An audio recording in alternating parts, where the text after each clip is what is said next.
Okay, so you finally decided, right, it's time to invest. I want to see my money grow. Uh-huh. But then you hit this wall. That wall of choices. Exactly. Like, where do I even start? Stocks, bonds, mutual funds, crypto.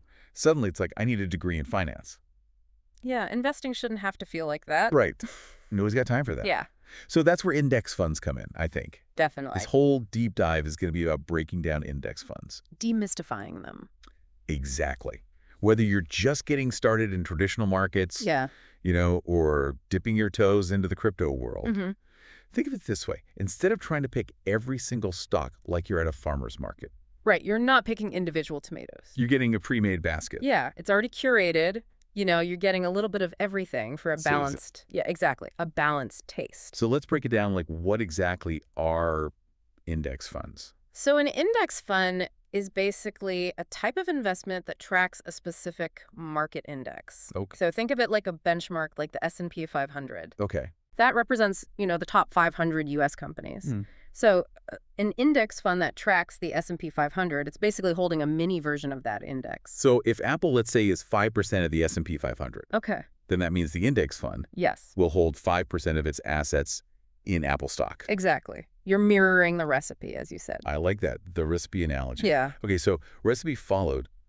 What are the benefits then for somebody like me, an everyday investor? Well, one of the biggest benefits is diversification. Okay. You're not betting on just one company's success. Right. You're spreading that risk across hundreds of companies. Right. So if one stock has a bad year, It doesn't tank my entire portfolio. exactly, it's balanced out by the others. Gotcha. Eh. So it's less about trying to pick the winner and more about just riding the overall wave. Exactly. And this actually brings us to a very important theory in investing called the efficient market hypothesis, Okay. which basically says it's incredibly difficult. For the average person Yes, for anyone really to consistently beat the market. to beat the market. Okay. So instead of trying to outsmart everyone, index funds aim to match the market's performance, Okay. but with lower fees because actively managed funds, they have portfolio managers, they're making decisions, they're constantly buying and selling. Right. And that costs money. Exactly. That comes with a price tag. Mhm.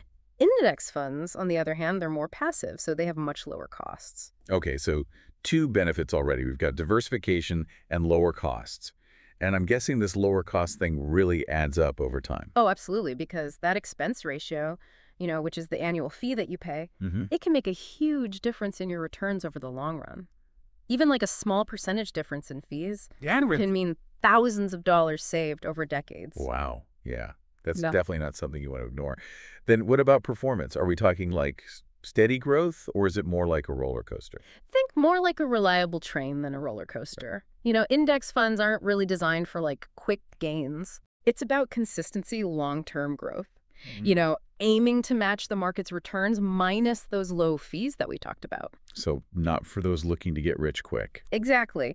But for most investors, especially those who are saving for retirement or, a long-term goal, Right. this steady, predictable growth can be incredibly valuable. I like that, steady and predictable. Okay, so accessibility then. Are index funds just for, Wall Street pros, or can somebody like me actually get involved pretty easily? That's another great thing about them. They're very accessible. You can find index funds through most online brokerage accounts, Okay. retirement accounts, even some investing apps. It's like online shopping for your financial future. I love that. Okay, so I can invest in a piece of the S&P 500 from my couch. Yeah. That's pretty amazing. But even with all these benefits, there's got to be some downsides, right? Nothing's perfect. You're right. There are some trade-offs. So, for Yeah. example, that same diversification that we talked about that protects you, Right. it can also limit your potential gains because if a particular sector or company just explodes in value, your index fund, because it's spread out. It's not all in on that one thing. Exactly. It might not fully capture that growth. So it's a bit of a trade-off between safety and the potential for these huge concentrated wins. Precisely. Yeah. And for some, the lower flexibility might also be a downside. Index funds aren't really designed for short-term trading. Okay. So if you need to quickly react to market shifts, Mm-hmm. an index fund might not be the best tool. They're more about the long game. Long-term commitment, not short-term speculation. Gotcha. Okay, so then what about this tracking error thing I've heard about? So while index funds are they're designed to perfectly mirror an index. Mm. Tiny discrepancies can happen. Okay. And this is what's called tracking error. And it can be due to things like transaction costs or the timing of when the fund buys and sells securities to keep up with the index. So it's like a tiny lag in the mirror reflecting the real thing. Not a huge deal, but something to be aware of.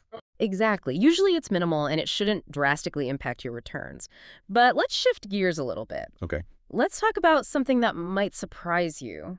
The impact of index funds on corporate behavior. Oh, now this is where it gets juicy. I'm all ears. So remember how we were talking about index funds holding chunks of companies, to mirror an index? Yeah. Well, those chunks, they represent voting power. Wait, so by investing in these funds, I'm indirectly influencing how these companies are run. You got it. Because they hold so much stock. Hmm. Index funds have a say in big decisions like executive pay, who's on the board of directors, even environmental and social policy. Wow, that's a lot of influence. Yeah. But is this always a good thing? Does it benefit me, the average investor? That's a great question. And actually, there's a lot of debate about that right now. It's okay. Some people argue that, index funds, because they're invested for the long haul, they're going to push companies towards more stability and long-term value. Which benefits everyone. Yes, exactly. Which ultimately benefits all shareholders. But others worry that there could be some downsides to innovation, Right. Some critics argue that index funds, because they're so focused on just mirroring the market, they might not push companies hard enough to innovate or take risks. Ah, so is the difference between like a coach who's happy with a decent performance versus one who's like always pushing for the championship? Exactly. And this debate, about the role of index funds in corporate governance, this is something we're going to see play out for years to come. Oh, for sure. Yeah. Now ready to dive into the really deep end of the pool. Let's do it. Let's talk index funds and crypto. Okay. This is the part I've been waiting for. So crypto, it's a wild world, right? Yeah. It's like the Wild West. Yeah. How do index funds even work in that world? Surprisingly, the principles are very similar. Okay. So a crypto index fund, it basically tracks a specific basket of cryptocurrencies. Okay. So think of it like a diversified portfolio, but instead of stocks and bonds, you've got Bitcoin, Ethereum. And a bunch of other digital assets. So instead of trying to guess which coin's going to the moon next, I can just see- spread my bet across a whole bunch of them. Precisely. And this brings us back to those benefits we talked about earlier. Remember diversification. It's even more crucial in the crypto world because it's so volatile. So if one coin totally crashes and burns, it doesn't take my entire investment with it. Exactly. You're cushioning yourself from, the wild swings of individual coins. Gotcha. And what about the learning curve? Because crypto can feel pretty intimidating, right? Do I need to become a blockchain whiz to get involved with these index funds? Not at all. That's another great thing about them. They lower that barrier to entry. You don't need to be an expert to get involved. So it's like a curated selection of crypto chosen by people who actually know what they're doing. Yeah. Makes it way less intimidating. Exactly. And here's where it gets really interesting. Some experts believe that crypto index funds could actually contribute to greater market stability. Really?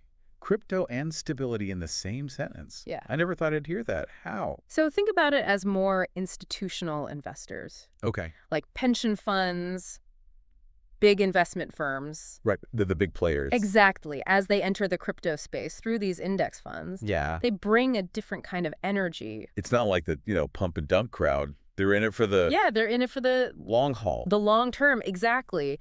And so their presence can actually help to kind of smooth out some of those crazy price swings that crypto is known for. So it's almost like they're bringing some grown-up energy to the crypto party. You could say that. It's still early days, of course. Right.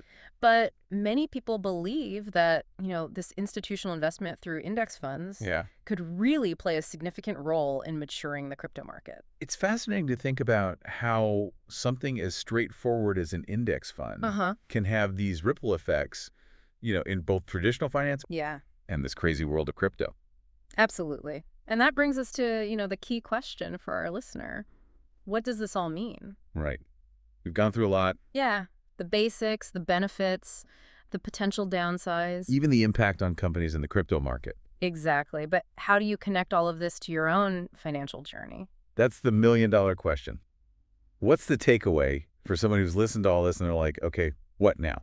Here's the bottom line. Index funds are a simple, diversified, and relatively low-cost way to get involved in the growth of the markets, both traditional and crypto.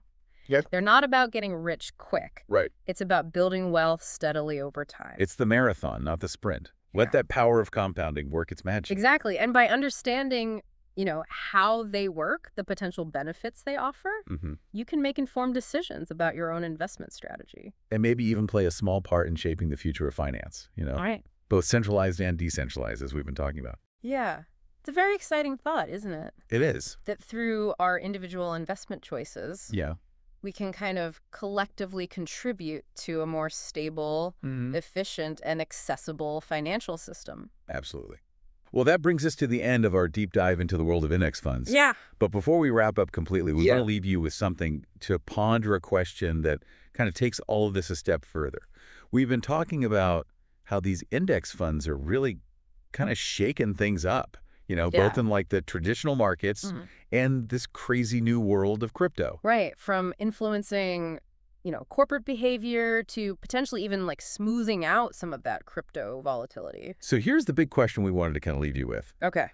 As index funds continue to evolve, and attract more investors, could they actually become a key driver in building a more inclusive financial system? It's a really interesting question. Right, because right now investing can feel like kind of this exclusive club, It can. But index funds seem to be opening those doors a little bit wider. They are definitely lowering those barriers to entry and, making it possible for more people to participate in that global economic growth. It's certainly a trend worth watching, especially as technology continues to reshape how we even think about money and investing. For sure. Definitely food for thought. Well, we covered a lot of ground today. We did. From like the nuts and bolts of how these things work. Yeah, all the way to like... potential to like change the game entirely. Absolutely. So we hope this deep dive has given you a clearer understanding of, this powerful investing tool and sparked some curiosity about its role in the future of finance. Definitely. So thanks for joining us on this journey. Yeah, thanks for listening.